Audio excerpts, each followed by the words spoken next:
Hello everyone. आज का हमारा टॉपिक है स्ट्रक्चर ऑफ न्यूक्लियस। आज हम जानेंगे कि न्यूक्लियस का स्ट्रक्चर कैसा होता है। तो लास्ट चैप्टर में आपने रदरफोर्ड के अल्फा पार्टिकल स्कैटरिंग एक्सपेरिमेंट में देखा कि न्यूक्लियस का जो टोटल मास, ये न्यूक्लियस होता है किसी भी एटम का, एटम होता है, एटम का टोटल मास और टोटल चार्ज, टोटल मास और टोटल चार्ज उसके सेंटर पर फोकस्ड होता है, जिसे हम क्या बोलते हैं, न्यूक्लियस बोलते हैं। और इसका साइज 10⁻⁻15 मीटर ऑर्डर का, और इस एटम का साइज 10⁻⁻10 मीटर ऑर्डर का होता है।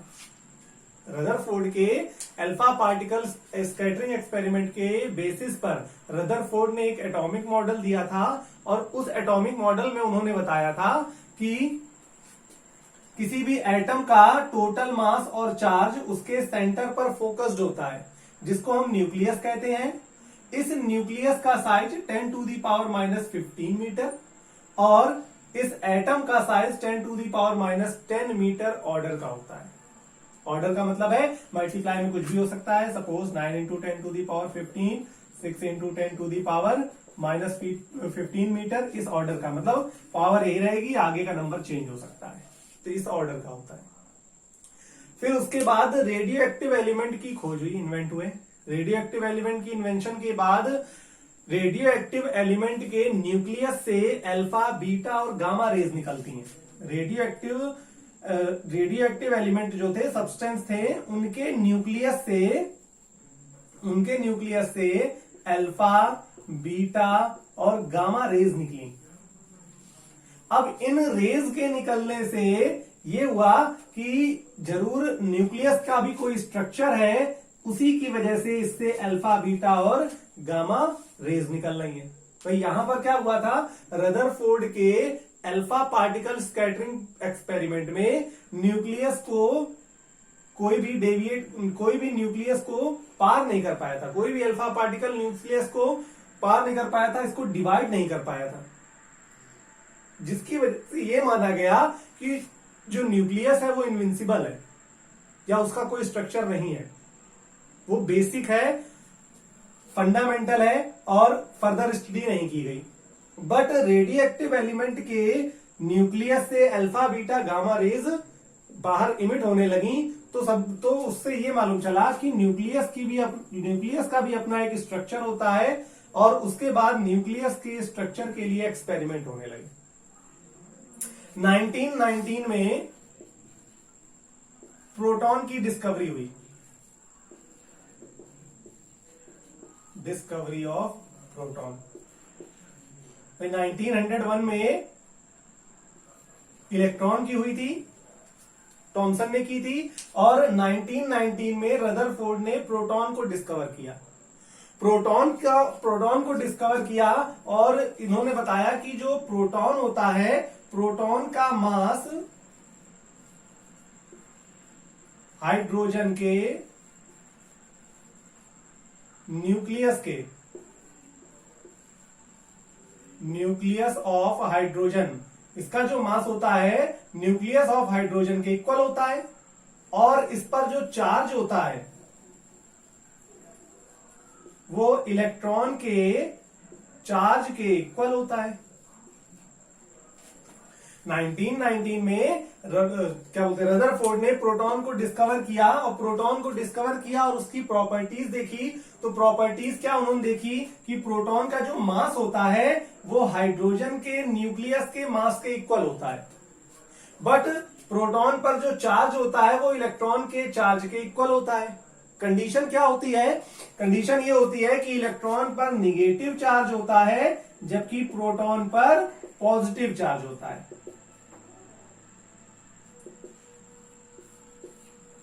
तो इन प्रॉपर्टीज के अकॉर्डिंग ये हाइपोथेसिस दी गई,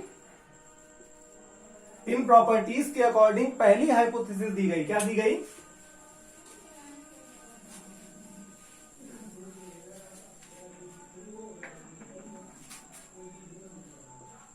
प्रोटॉन इलेक्ट्रॉन हाइपोथेसिस।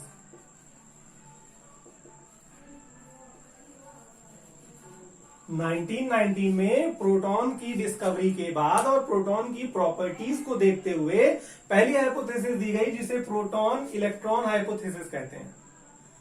इसके अकॉर्डिंग ये माना गया कि जो न्यूक्लियस है वो न्यूक्लियस प्रोटॉन और इलेक्ट्रॉन से मिलकर बना है,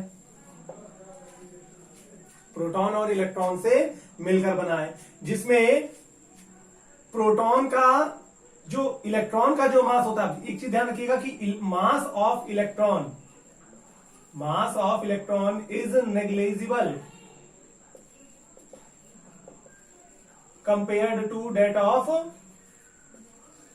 प्रोटॉन। इलेक्ट्रॉन का जो मास है वो प्रोटॉन के कंपेयर में नेग्लिजिबल होता है, यानी न्यूक्लियस को जो मास होता है वो प्रोटॉन प्रोवाइड करता है, बट चार्ज जो होता है वो इलेक्ट्रॉन और प्रोटॉन दोनों मिलकर देते हैं। इस हाइपोथेसिस में ये माना गया, ये कंडीशन ली गई कि जो न्यूक्लियस होता है वो प्रोटॉन और इलेक्ट्रॉन दोनों से मिलकर बनता है, और इलेक्ट्रॉन का जो मास होता है वो प्रोटॉन के कंपेयर में नेग्लिजिबल होता है, यानी न्यूक्लियस के मास में इसका कोई भी योगदान नहीं होता है। न्यूक्लियस को जो मास होता है वो किससे प्रोवाइड होता है? सिर्फ और सिर्फ प्रोटॉन से प्रोवाइड होता है, जबकि चार्ज प्रोटॉन और इलेक्ट्रॉन दोनों मिलकर देते हैं। तो इसी के अकॉर्डिंग पहली हाइपोथेसिस दी गई जिसमें यह बताया गया कि न्यूक्लियस प्रोटॉन और इलेक्ट्रॉन से मिलकर बनता है। इसको प्रूव करने के लिए एग्जांपल क्या दिया गया? हीलियम। अब हीलियम होता है 2He4 होता है। अब इसका जो मास होता है, मास ऑफ हीलियम, ये होता है 4 टाइम्स मास ऑफ प्रोटॉन। तो ये माना गया कि हीलियम के न्यूक्लियस में 4 प्रोटॉन और 2 इलेक्ट्रॉन है। हमने मान लिया ये हीलियम का न्यूक्लियस है जिसमें 4 प्रोटॉन और 2 इलेक्ट्रॉन होते हैं। बाकी के 2 इलेक्ट्रॉन इसके बाहर रोटेट करते रहते हैं। भाई रदरफोर्ड ने यह भी बताया था कि जो इलेक्ट्रॉन होते हैं वो न्यूक्लियस के चारों ओर चक्कर लगाते हैं, रेवोल्यूशन करते हैं। तो यहां पर इस हाइपोथेसिस में हीलियम को कैसे एक्सप्लेन किया गया कि जो मास ऑफ हीलियम है वो 4 टाइम्स होता है मास ऑफ प्रोटॉन के, और मास सिर्फ और सिर्फ प्रोटॉन देता है। तो जब हीलियम का मास 4 टाइम्स है प्रोटॉन के, तो इस हीलियम के न्यूक्लियस में 4 प्रोटॉन होंगे। प्रोटॉन 4 होने से पॉजिटिव चार्ज 4 हो गए। अब 4 चार्ज 4 हो गया, 4 पॉजिटिव 4 इलेक्ट्रॉन के इक्वल पॉजिटिव चार्ज है, तो जाहिर सी बात है इलेक्ट्रॉन भी 4 होंगे। तो यहां पर क्या माना गया, इन्होंने इस तरह से इसको एक्सप्लेन किया कि इसके न्यूक्लियस में 4 प्रोटॉन और 2 इलेक्ट्रॉन होते हैं, रिमेनिंग 2 इलेक्ट्रॉन यहां पर रोटेट करते रहते हैं। तो यहां पर इलेक्ट्रॉन का मास नेग्लिजिबल होता है, तो इसको मास से कोई मतलब नहीं है। तो हीलियम का जो मास है वो प्रोटॉन के मास का 4 टाइम्स हो गया, प्लस हीलियम में 2 इलेक्ट्रॉन के बराबर चार्ज होता है। तो यहां से देखिए, हीलियम के न्यूक्लियस में 2 इलेक्ट्रॉन के बराबर चार्ज होता है, तो यहां से 4 प्रोटॉन में से 2 इलेक्ट्रॉन कैंसिल आउट कर देंगे, न्यूट्रल हो जाएंगे, रिमेनिंग 2 पॉजिटिव इलेक्ट्रॉन बच जाएगा अल्फा पार्टिकल पर। और टोटल एटम की बात की जाए तो एटम क्या हो गया, पूरी तरह से न्यूट्रल हो गया, 4 प्लस 4 माइनस। इस तरह से इस हाइपोथेसिस को माना गया कि न्यूक्लियस प्रोटॉन और इलेक्ट्रॉन से मिलकर बनता है। बट इस हाइपोथेसिस में बहुत सी कमियां थी, बहुत से डिफेक्ट थे। भाई यहां पर इन्होंने ये तो मान लिया कि भाई 2He4 हीलियम। हीलियम का जो मास होता है वो प्रोटॉन के मास का 4 टाइम्स है, और हीलियम पर 2 पॉजिटिव चार्ज होता है, 2 इलेक्ट्रॉन के इक्वल पॉजिटिव चार्ज होता है। इसको तो इन्होंने इस तरह से एक्सप्लेन कर दिया ब्रीफली, क्या कि हीलियम के न्यूक्लियस में 4 प्रोटॉन है और 4 इलेक्ट्रॉन है। इलेक्ट्रॉन मास देते नहीं है, तो हीलियम का जो टोटल मास है वो प्रोटॉन का 4 टाइम्स हो गया। अब 2 पॉजिटिव कैसे आया, तो ये माना गया कि अंदर 2 इलेक्ट्रॉन है, तो 4 प्लस से 2 माइनस सब्ट्रैक्ट कर दिया, तो 2 प्लस बच गया, 2 इलेक्ट्रॉन के इक्वल पॉजिटिव चार्ज आ गया। और 2 इलेक्ट्रॉन इसके बाहर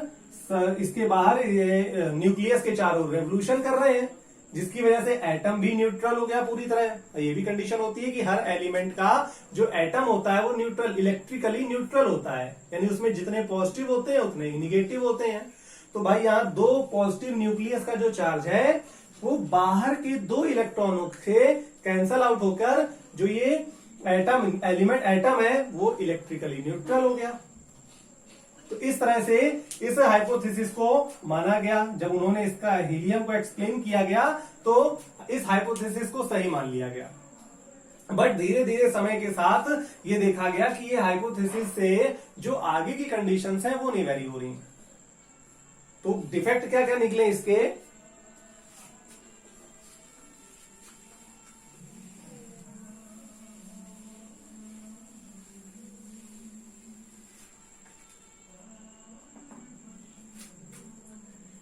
डिफेक्ट ऑफ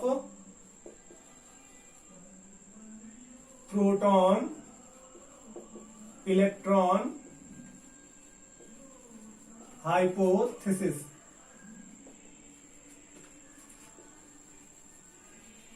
क्या कमी पाई गई, पहली तो ये पाई गई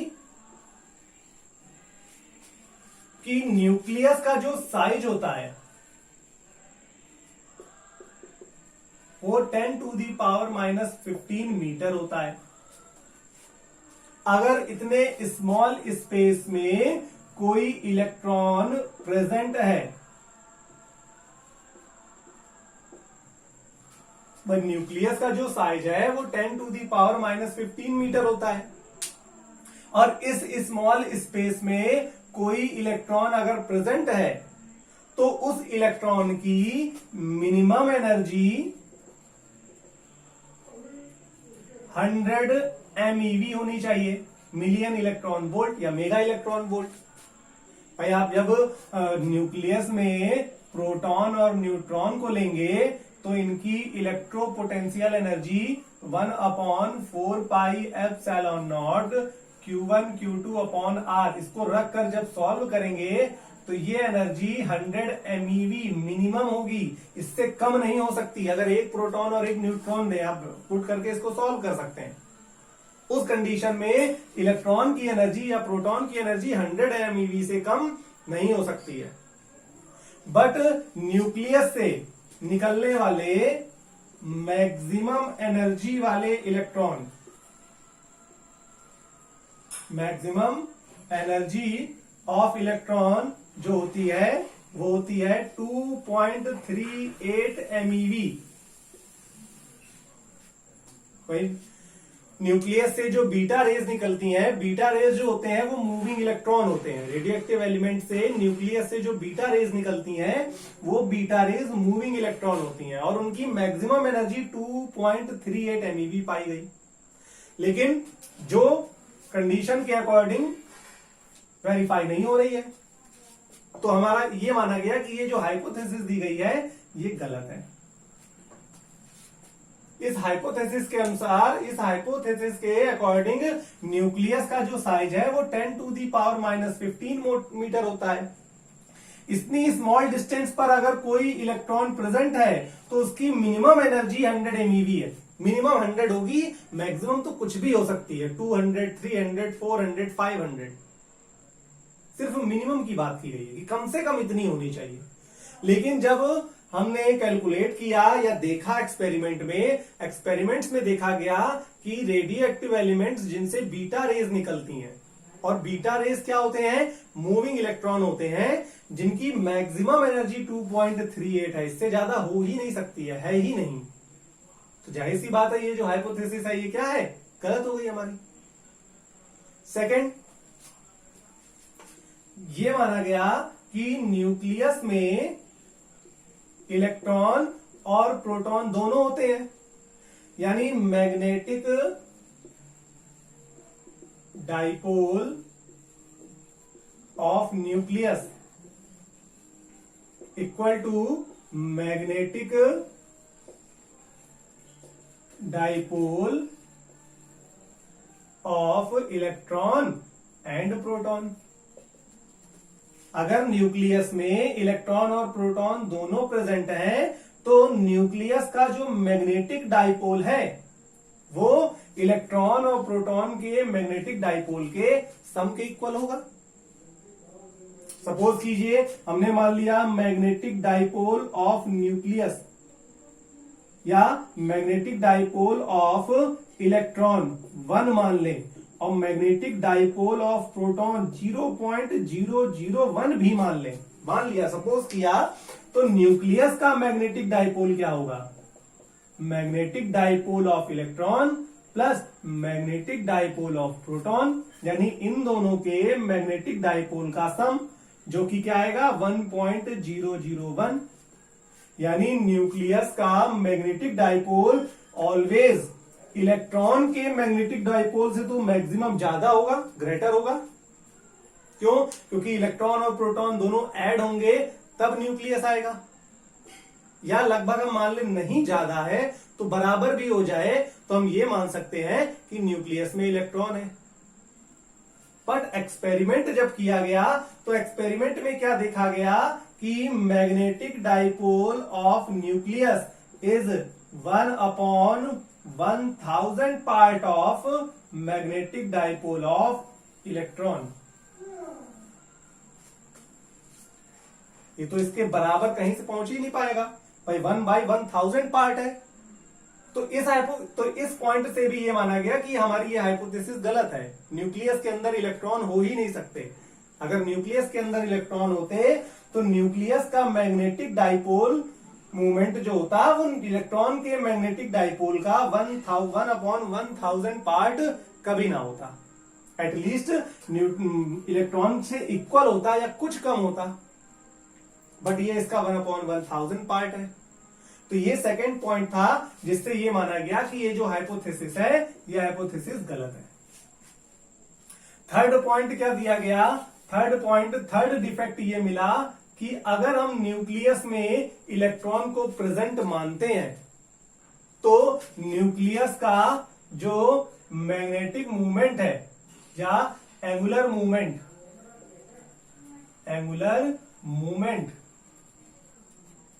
या मोमेंटम होगा। न्यूक्लियस का जो एंगुलर मोमेंटम है वो एक्चुअल एंगुलर मोमेंटम से डिफर आ रहा था। एक्चुअल से क्या था? डिफर था।